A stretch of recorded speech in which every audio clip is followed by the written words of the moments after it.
Let's look at a cartridge. The full game is contained in the ROM itself. There's no way you can miss any content. Assuming you bought the game back in the day, which you did, right?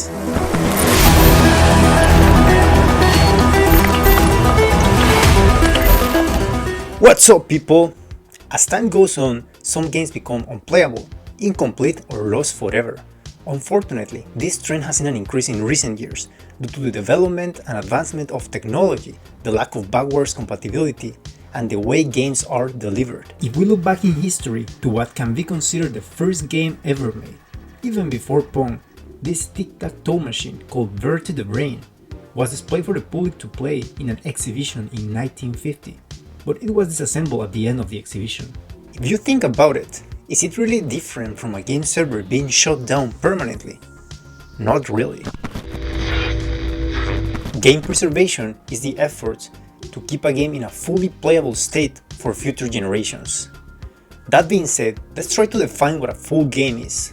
I came up with this definition: the version of a game that is playable from start to finish, including all game modes, all additional content, and the chance to unlock everything at any given time. That sounds great. That may have been the case 20 years ago, but now that's more like a far-fetched description. Let's look at a cartridge.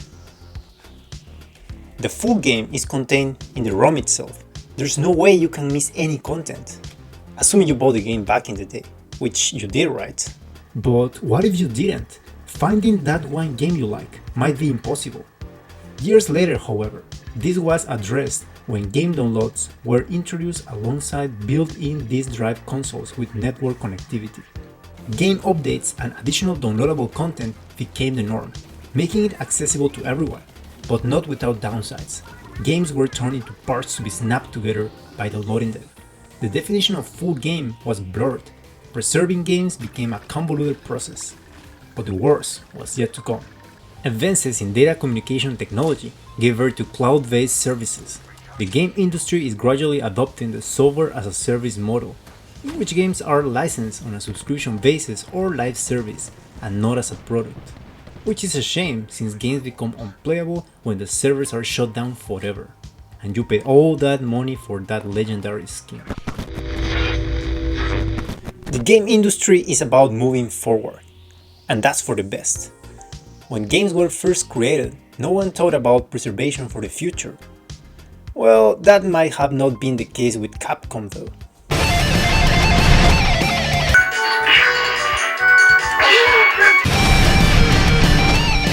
Few companies have true interest in investing in preservation. Fortunately, some publishers re-release old games as remastered editions, giving the chance to new generations to experience old titles. Current-gen platforms offer backwards compatibility in some way or another, with the exception of Xbox Series, which offers backwards compatibility right outside the box. The other two rely on a subscription plan, which is not ideal. At this point, it is impossible to preserve the whole history of video games.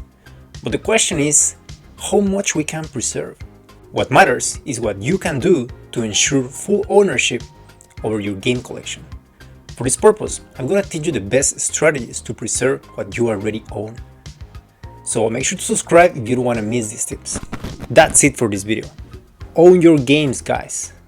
Thanks for watching, I'll see you in the next video.